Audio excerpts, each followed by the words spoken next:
What can I get you, my man? All right, mate, what beers do you have? Ooh, we don't serve alcohol here, I'm afraid. I can do you a Squashmopolitan or kombucha on the beach. Brilliant.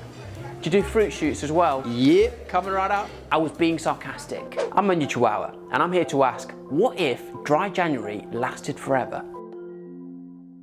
Right then, 2021, David Attenborough's still around, so we're off to a pretty good start. In a normal year, 4 million Brits will be doing dry January, which means getting to February without a drop of alcohol. However, lockdown 3 has put a stop to that, with most people now deciding that essential shopping also includes about 10 litres of gin per week. Brits are already sipping WKDs behind closed doors after pubs closed to stop the spread of the virus. In South Africa, they went even further. They completely banned booze over lockdown last year to protect the health service and cut crime. Look, I know it sucks, but is it actually that deep? How much does booze really mean to this country? Put it this way, if getting drunk was an Olympic sport, Brits would be gold medalists at getting mortaled. Yeah, cheers, Man U. Indeed, if you take a quick peek at the medal table, Britain is currently seizing more gold than the time it started an empire.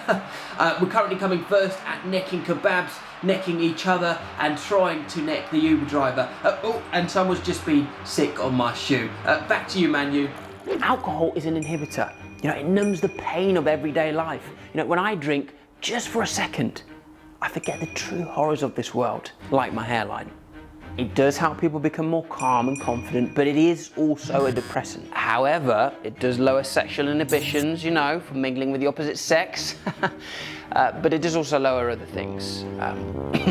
I've heard, anyway. You know what, maybe there are a few more cons and pros. In your lifetime as a Brit, you'll spend 15,000 hours hungover and £50,000 on the alcohol that gets you hungover. Alcohol costs the NHS £3.5 billion a year and is also a causal factor in over 60 medical conditions. And here's the worst bit. That's without cheesy chips thrown into the mix. Not that many reasons to crack open a cold one then.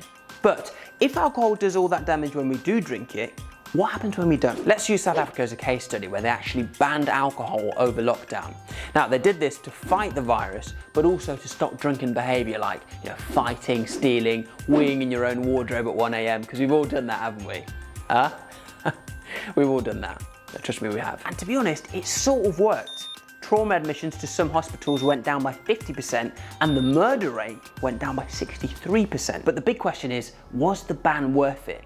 Well, right now we're going to have a very sober, responsible chat with Dr. Precious Chikura, who is a South African junior doctor who spent most of her time on the front line during the COVID crisis. We had this new wave of patients coming in and we really just weren't coping. And the government was trying to institute a measure for us to cope, and it really helped. And I remember going into the emergency centre at the time of the ban, and there were almost no patients. And it's usually packed to the rafters, especially on a weekend, because of drinking. How likely is it that Boris will ban alcohol altogether? The answer is maybe. Boris Johnson banned booze on the underground shortly after becoming mayor. He backed the early closing of pubs even when we weren't in lockdown, and during the Brexit campaign, he banned himself from drinking, which clearly worked wonders. However, although Boris himself might like a cheeky ban, Conservative governments in general don't like nanny states. Apart from the nannies they used to look after their kids. Hey-yo! Oof, I gotta stop doing that. Many politicians argue that under an alcohol ban, the consequences to businesses would be devastating. Rather than banning alcohol, they generally tend to implement measures to put people off. So things like increasing the price of alcohol or closing pubs earlier. In September, 69% of Brits actually supported a 9 PM curfew for bars and pubs. I mean, no drinking, early nights. I feel like everyone's just slowly turning into Jesus or Joe Wicks. Well, same thing, I guess. So, what if booze did actually disappear forever? Here are my predictions. The year is 2030. In a world with no alcohol, the population naturally decreases because there's no pint-fueled hanky-panky.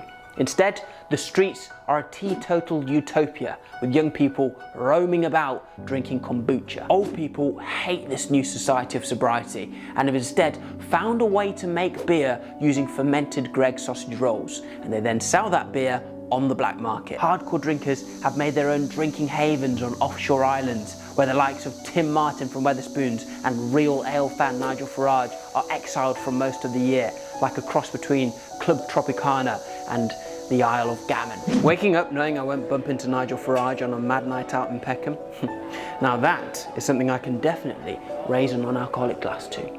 Cheers. Bloody kombucha. Bloody kombucha. Kombucha.